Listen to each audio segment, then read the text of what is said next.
wabarakatuh. Kembali untuk membahas materi biologi, yaitu berupa jaringan hewan. Jaringan hewan digolongkan ke dalam 4 kategori utama. Yang pertama, jaringan epitel. Jaringan epitel merupakan jaringan pelindung tubuh bagian luar. Kemudian, jaringan ikat. Jaringan ikat berupa materi-materi penyokong sistem peredaran darah yang ada di dalam tubuh hewan.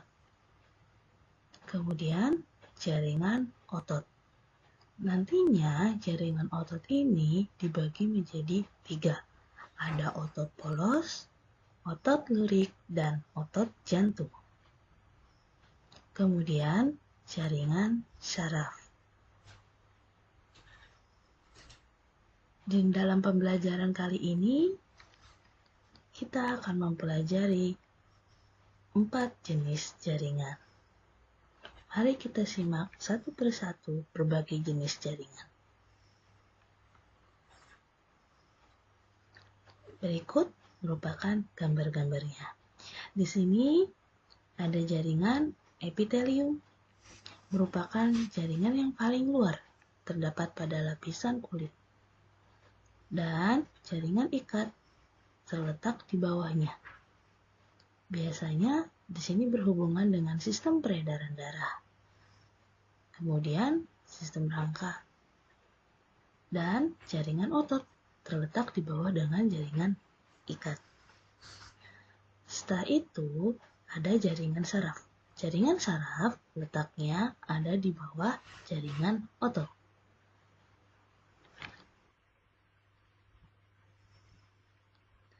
Berikut merupakan animasi gambarnya. Jaringan epitel, kemudian ada jaringan saraf, jaringan otot, jaringan ikat, dan ini adalah sistem peredaran darah.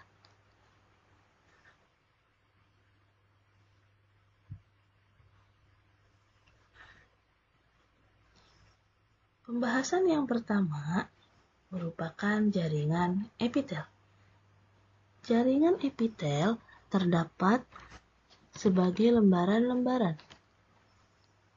Sel-sel epitel tersusun rapat, sehingga dia berfungsi untuk menghalangi patogen berupa bakteri-bakteri pengganggu dan mencegah untuk kehilangan cairan. Jaringan epitel juga berfungsi untuk menutupi bagian luar tubuh, melapisi organ-organ dan rongga-rongga di dalam tubuh agar terhindar dari benturan. Kemudian, 3 jenis permukaan epitel. Yang pertama, permukaan apikal, menghadap ke lumen atau rongga atau bagian luar organ sehingga terpapar ke cairan udara.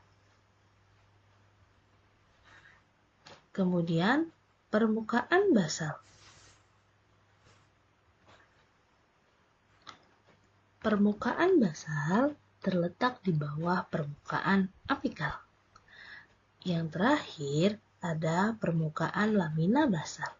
Permukaan lamina basal berupa lapisan padat matriks ekstraseluler yang memisahkan epitel dengan jaringan di bawahnya. Berikut merupakan gambar permukaan lapisan epitel.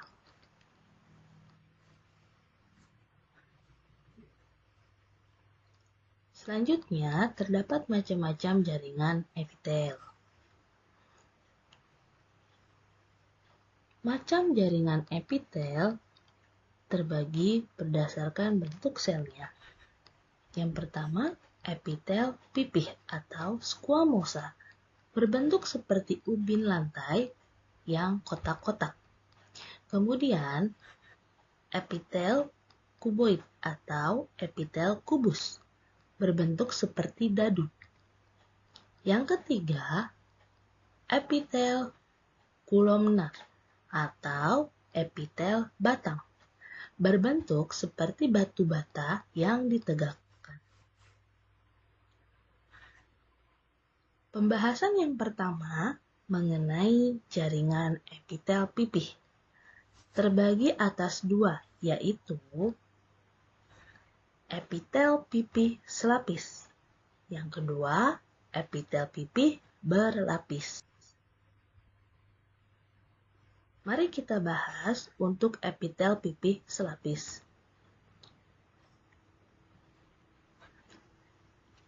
Bentuk epitel pipih selapis hanya terdapat satu lapis. Bentuknya sangat tipis. Terdapat membran basar, nukleus yang ada di tengahnya, dan memiliki batas antar sel.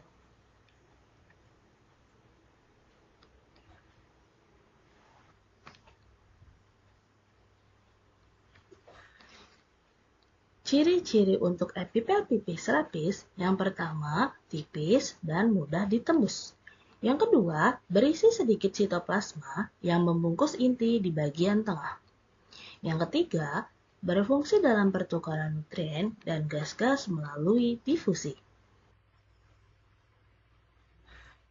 Kemudian, epitel pipih selapis melapisi yang pertama pembuluh darah, yang kedua pembuluh limfa atau pembuluh getah bening. Yang ketiga, kantong udara, paru-paru. Yang keempat, selaput pembungkus jantung. Yang kelima, selaput perut.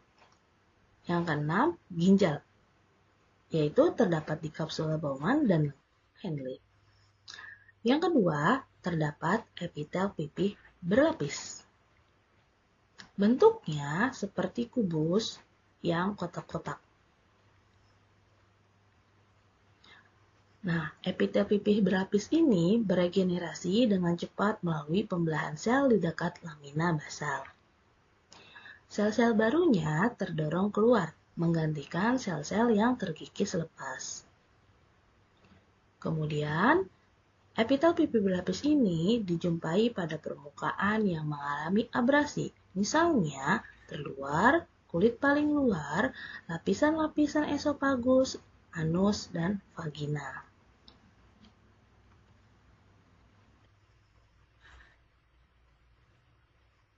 Yang kedua, jaringan epitel kubus terbagi menjadi dua, yaitu epitel kubus lapis dan epitel kubus berlapis. Yang pertama, epitel kubus selapis.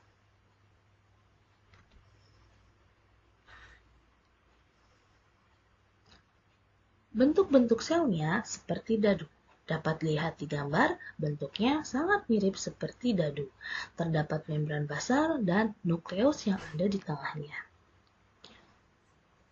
Epitel kubus lapis terspesialisasi untuk sekresi.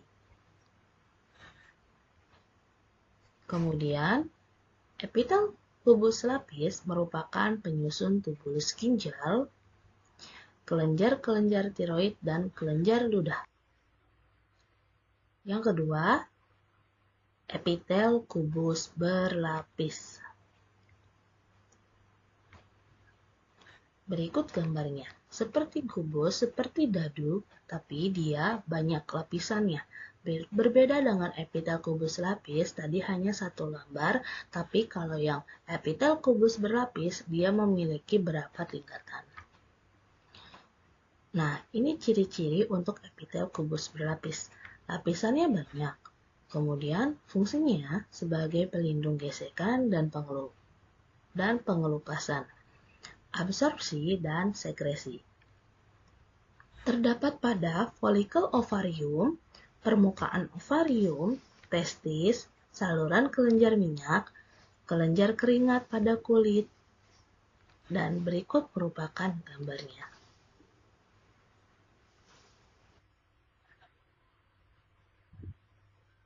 Yang ketiga, jaringan epitel batang. Terbagi atas dua.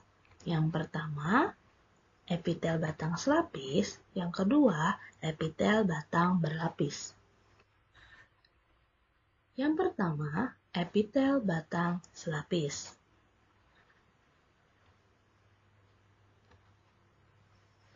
Bentuknya seperti tiang, tapi hanya satu lapis. Memiliki sel goblet, sel epitel, dan membran basal. Ciri-cirinya, epitel batang selapis memiliki selapis sel berbentuk panjang dan sempit. Kemudian, jaringan ini melapisi sebagian besar saluran pencernaan yang diselingi oleh sel goblet, yaitu sel yang berbentuk piala yang menghasilkan mukus atau lendir. Jadi, ini sepertinya untuk gambar contoh dari sel goblet berbentuk seperti piala. Kemudian, epitel batang selapis berfungsi menyekresikan getah pencernaan dan menyerap nutrien. Epitel batang selapis terdapat pada kelenjar pencernaan, jonjot pada usus-usus, dan kantong empedu serta lambung dan usus. Yang kedua, epitel batang berlapis. Berikut merupakan gambar-gambaran. Memiliki ciri-ciri, yang pertama lapisannya banyak. Yang kedua, fungsinya sebagai pelindung dan sekresi. Yang ketiga, terdapat pada laring, faring, trakea, kelenjar ludah.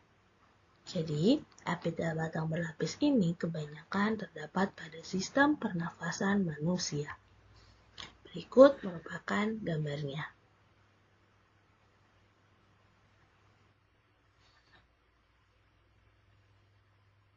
Selain epitel pipi, kubus, dan batang, terdapat juga epitel transisional dan epitel kelenjar. Epitel transisional merupakan epitel peralihan antara epitel pipi berlapis banyak dengan epitel batang berlapis banyak. Nah, epitel transisional ini disebut juga epitel transisional karena dahulu dianggap sebagai peralihan antara epitel pipi berlapis banyak dengan epitel batang berlapis banyak. Epitel ini dapat ditemukan pada organ saluran pernapasan, ureter, dan kandung kemih. Intinya, epitel transisional ini banyak ditemukan pada ginjal.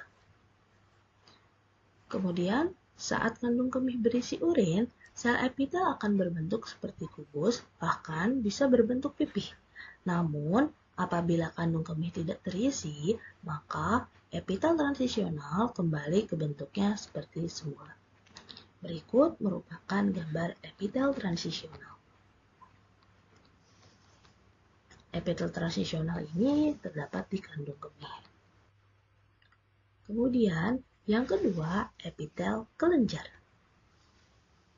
Terbagi menjadi dua. Yang pertama, kelenjar eksokrin.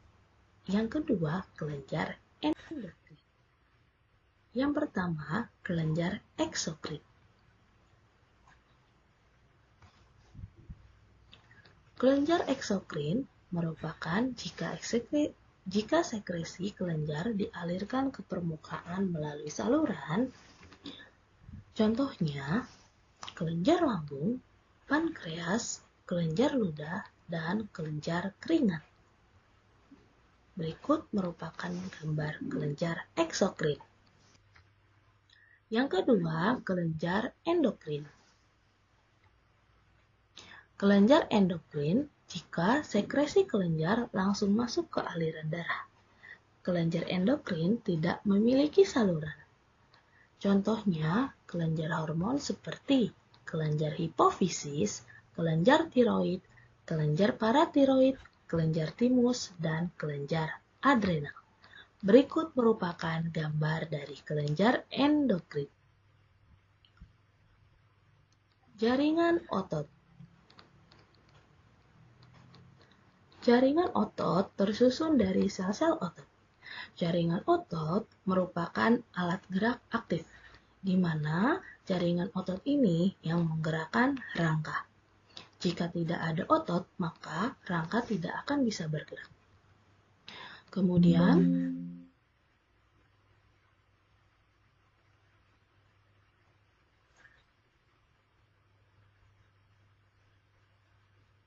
Jaringan otot merupakan penggerak yang terjadi karena mekanisme kontraksi serat kontraktil. Serat kontraktil terdiri dari bagian aktin dan miosin. Jaringan otot dikelompokkan menjadi otot rangka atau lurik, otot polos, visceral, dan otot jantung. Yang pertama, otot lurik.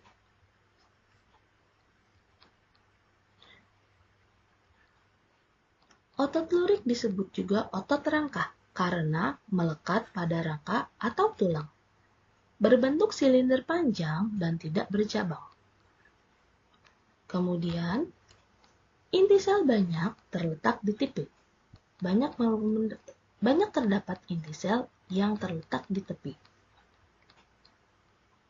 Terdiri dari berkas-berkas sel panjang yang disebut dengan serat otot. Susunan unit-unit kontraktil atau sarkomer di sepanjang serat otot menyebabkan sel terlihat belang atau lurik.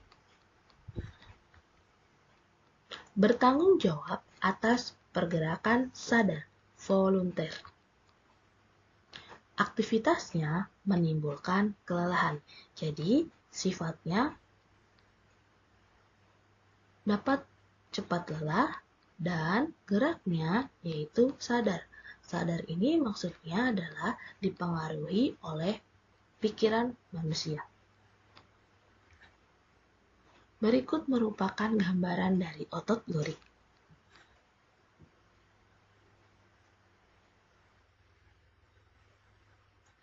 Yang kedua, otot polos.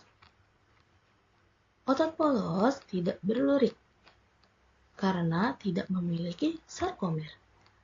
Bentuk selnya seperti gelondong. Kemudian memiliki inti satu yang terletak di tengah. Kontraksinya tidak di bawah kesadaran atau bersifat involunter. Berbeda dengan otot lurik yang tadi, dia sifatnya volunter. Tapi kalau otot polos, dia bersifat involunter. Jadi dia tidak bekerja di bawah kesadaran. Aktivitasnya tidak menimbulkan kelelahan. Kemudian ditemukan pada dinding saluran pencernaan, kandung kemih, arteri, dan organ internal lainnya. Jadi, apabila otot polos ini dapat menimbulkan kelelahan, maka akan berbahaya bagi tubuh. Berikut merupakan gambar otot polos. Yang ketiga, otot jantung. Otot jantung berbentuk lurik seperti otot rangka. Serat otot jantung bercabang-cabang dan saling berhubungan melalui cakram interkalar atau diskus interkalaris atau sinsitium. Jadi, bedanya otot jantung dan otot lurik, kalau otot lurik dia tidak bercabang, tapi kalau otot jantung dia memiliki cabang.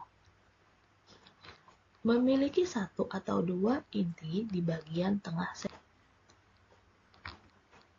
Kemudian, dia sama dengan otot polos, yaitu bersifat involunter atau tidak bekerja di bawah kesadaran. Aktivitasnya terus-menerus dan tidak menimbulkan kelelahan. Terdapat hanya pada jantung, tidak terdapat pada organ lain. Namanya juga otot jantung, pasti terdapat pada jantung. Berikut merupakan gambar otot polos yang terdapat. Berikut merupakan gambar otot jantung yang terdapat pada jantung.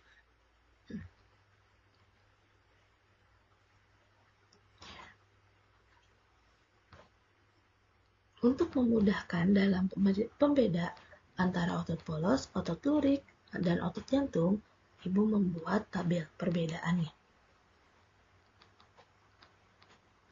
Jadi, untuk memudahkan kalian dalam pemahaman pembedaannya, di sini Ibu membuat tabel.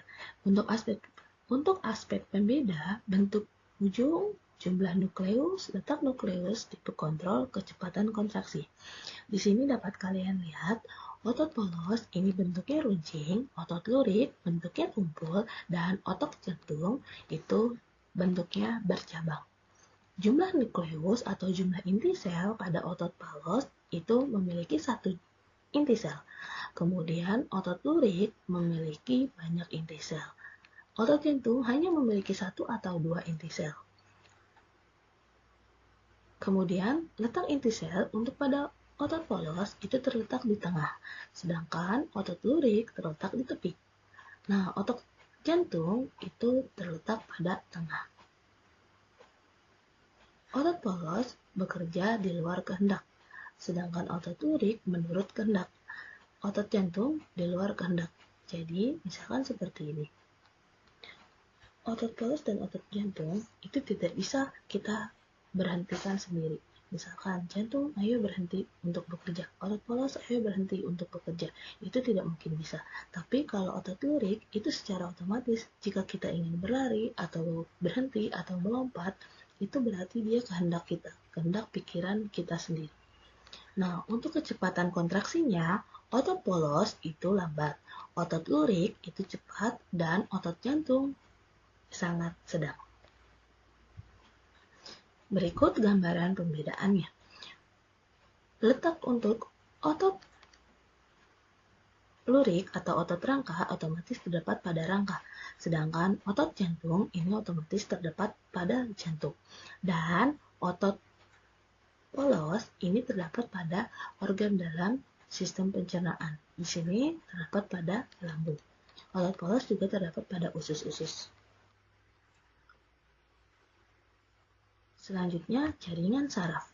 Jaringan saraf tersusun oleh sel-sel saraf atau neuron dan neuroglia. Neuron berperan dalam menerima dan meneruskan rangsangan dari bagian satu tubuh ke bagian tubuh yang lain. Neuroglia berperan sebagai penyokong neuron dan berukuran lebih kecil daripada neuron. Sel saraf berbentuk unik dengan sitoplasma yang menjulur dan memanjang. Neuron terdiri dari dendrit, badan sel, neurit atau akson. Berikut merupakan gambarannya.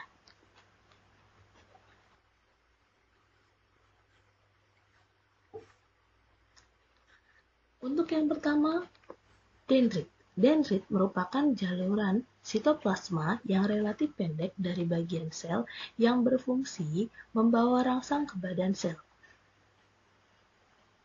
Kemudian, badan sel. Badan sel yaitu bagian sel saraf yang mengandung inti atau nukleus dengan nukleus di tengahnya. Sitoplasmanya bergranula, berasal dari retikulum endoplasma yang disebut dengan badan nasal. Badan sel saraf terletak di pusat saraf dan ganglion.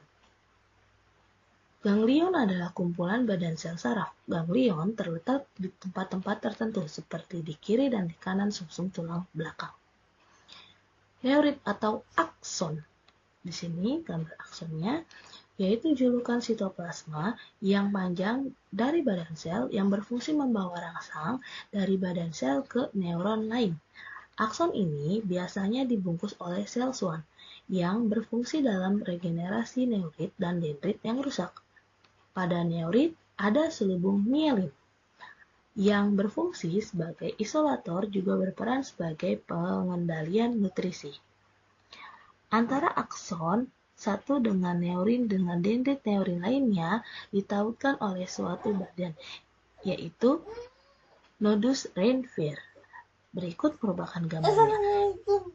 Ini dendrit, kemudian ini nukleus, kemudian ini aksonnya, ada selubung mielin, selaku pembungkus akson, dan yang memisahkan ini adalah nodus Reinfeldt.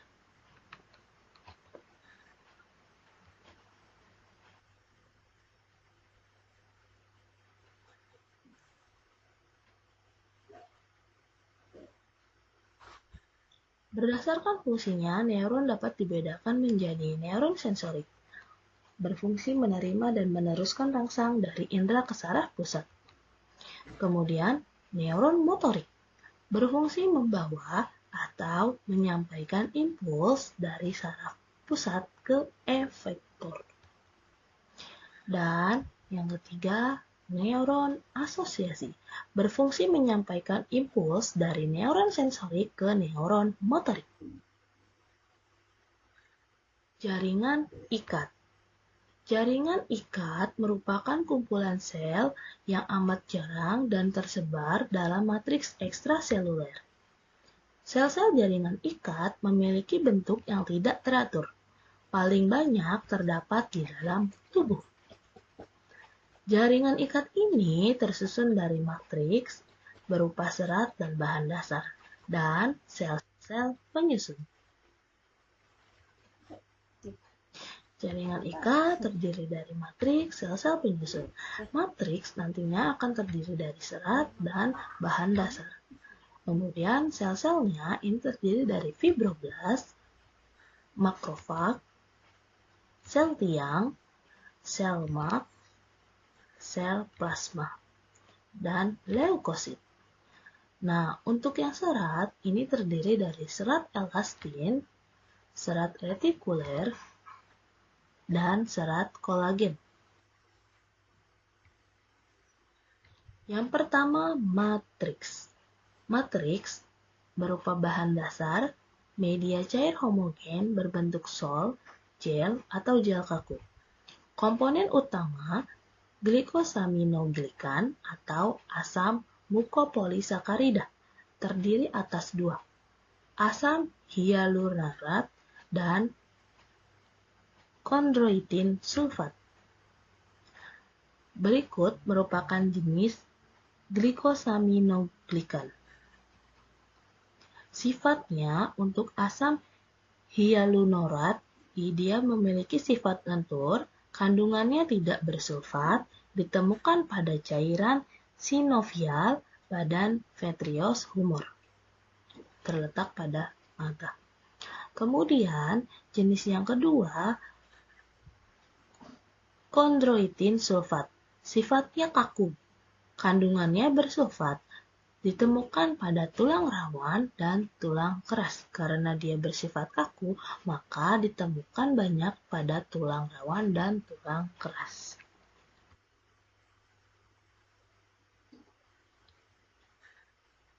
Berikut merupakan serat serabut. Serat serabut terbuat dari protein, terdiri dari serat kolagen, serat elastis, dan retikuler. Jenis serat yang pertama, serat kolagen, tersusun atas protein kolagen berwarna putih bening. Sifatnya daya renggang tinggi, tidak elastik, dan tidak mudah robek ketika ditarik memanjang. Terdapat pada tendon, ligamen, dan tulang pada kulit. Jenis serat yang kedua yaitu serat elastis. Serat elastis tersusun dari protein elastin berwarna kuning. Sifatnya elastisitas tinggi, mudah tertentang, namun juga liat. Melesat kembali kepada panjang semula ketika tegangan dilepaskan. Terdapat pada pembuluh darah dan bantalan lemak. Yang ketiga, retikuler, tersusun dari protein kolagen dan bersambungan dengan serat berkolagen, berwarna putih keruh, bersifat sangat tipis dan bercabang-cabang, membentuk anyaman rapat yang menggabungkan jaringan ikat ke jaringan-jaringan yang ada di sekitarnya. Terdapat pada hati, limfa, dan kelenjar limfa. Kemudian, sel-selnya terdiri dari fibroblast yang berfungsi menyekresikan bahan-bahan protein dari serat-serat ekstraseluler. Kemudian terdapat makrofag, merupakan sel-sel yang menjelajahi jaringan serat, menelan partikel asing maupun sisa-sisa sel mati melalui fagositosis. Kemudian terdapat sel tiang atau mast cell, menghasilkan zat antikoagulan heparin, yaitu proses pembekuan darah, dan histamin, meningkatkan permeabilitas pembuluh darah kecil. Kemudian terdapat sel lemak atau adiposa, merupakan sel khusus untuk menyimpan lemak, mengandung 1 tetes minyak yang besar. Kemudian sel plasma, sel yang memproduksi antibodi. Kemudian terdapat sel darah putih atau leukosit. Leukosit nantinya akan berfungsi untuk membunuh bakteri dan benda-benda asing.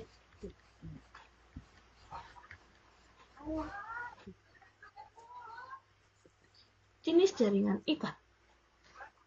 Yang pertama, jaringan ikat sejati atau jaringan ikat sebenarnya. Terdiri dari jaringan ikat padat, jaringan ikat longgar, dan jaringan lemak atau adiposa. Yang kedua, jaringan ikat kerangka atau skeleton atau penyokong. Terdiri dari tulang rawan dan tulang keras. Jaringan ikat cair terdiri dari jaringan darah dan jaringan limfa. Berikut merupakan gambar yang terdapat pada bagian-bagiannya.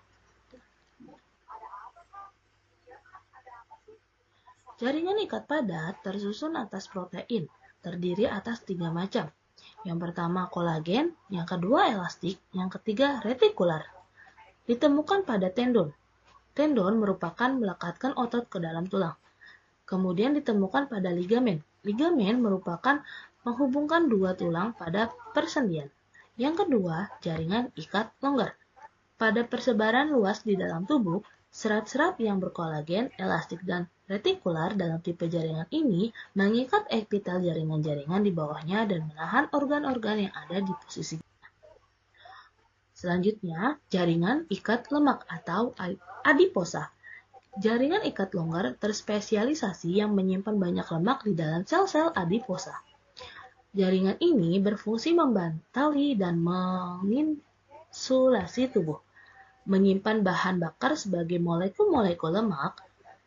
Kemudian, setiap sel adiposa mengandung setetesan lemak besar yang mengembang ketika lemak disimpan dan menyusut ketika tubuh menggunakan lemak tersebut sebagai bahan bakar.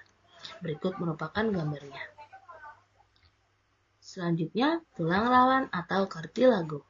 Memiliki serat kolagen yang melimpah di dalam matriks dan kondroitin sulfat. Sel penyusun kartilago adalah sel-sel kondrosit. Sel-sel kondrosit dibentuk oleh sel-sel tulang rawan yang masih muda dan disebut dengan kondroblast. Sel-sel kondrosit ini berasal dalam ruang-ruang yang disebut lakuna. Sel-sel kondrosit menyekresikan kolagen dan kondroitin sulfat. Tulang rawan tersebut dibungkus oleh sebuah lapisan yang dinamakan perikardium. Bersifat kelas dan fleksibel. Terdapat pada kebanyakan embrio vertebrata, sebagian besar digantikan oleh tulang keras saat embrio dewasa. Terdapat pada antara vertebrata. Jaringan tulang rawan dibedakan menjadi 3 macam. Yang pertama, tulang rawan hialin, tulang rawan fibrosa, dan tulang rawan elastis. Berikut tabel pembedaannya. Untuk tulang rawan hialin berwarna putih kebiruan dan bening. Kandungannya memiliki serat kolagen yang halus. Ditemukan pada dinding saluran pernapasan dari rongga hidung sampai bronkus. Rangka utama embrio, ujung tulang rusuk, dan permukaan tulang di daerah persendian. Yang kedua, tulang rawan fibrosa. Tulang rawan fibrosa berwarna gelap dan keruh. Tulang rawan fibrosa mengandung serat kolagen padat sebagai anyaman di dalam matriksnya. Tulang rawan fibrosa ini ditemukan di antara hubungan tulang antar belakang dan tendon. Kemudian tulang rawan elastis berwarna kuning dan memiliki kandungan selain serat kolagen yang banyak mengandung serat elastik. Tulang rawan elastis ini ditemukan pada telinga bagian luar, tuba estesius, epiglotis, dan sebagian kerangka laring. Berikut merupakan gambar dari tulang rawan hialin.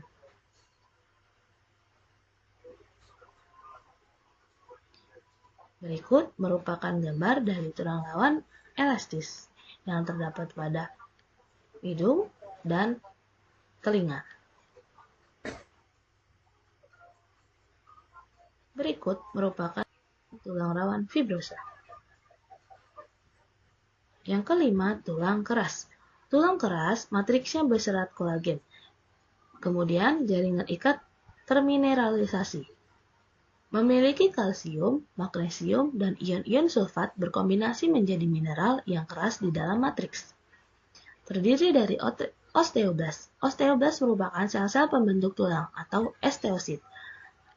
Antara osteosit yang satu dengan yang lain dihubungkan oleh kanalikuli.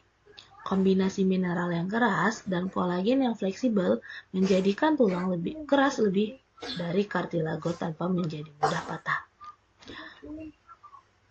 Struktur makroskopis tulang terdiri dari unit-unit yang bertulang yang disebut osteon, bertumpuk di sekeliling kanal pusat dan mengandung pembuluh darah dan serat. Berikut gambarnya.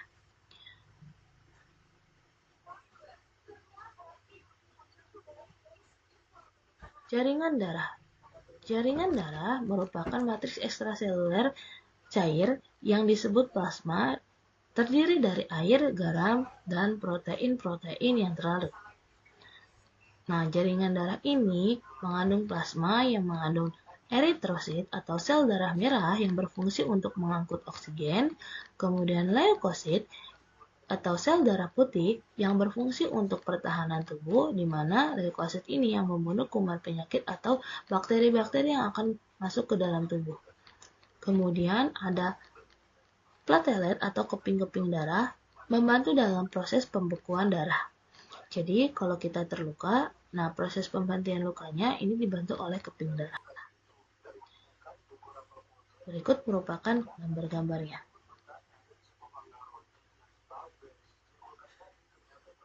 Jaringan limfa atau getah bening tersusun dari serat retikuler dan sel-sel limfosit dan makrofag. Terdapat pada organ timus, kelenjar limfa, tonsil, dan limfa. Limfosit cenderung berkelompok. Kelompok limfosit disebut dengan nodulus yang bisa kita jumpai di tonsil, limfa, timus, dan saluran pencernaan. Sekian penjelasan untuk jaringan hewan. Kurang lebihnya mohon maaf. Wabillahi taufiq wal hidayah. Wassalamualaikum warahmatullahi wabarakatuh.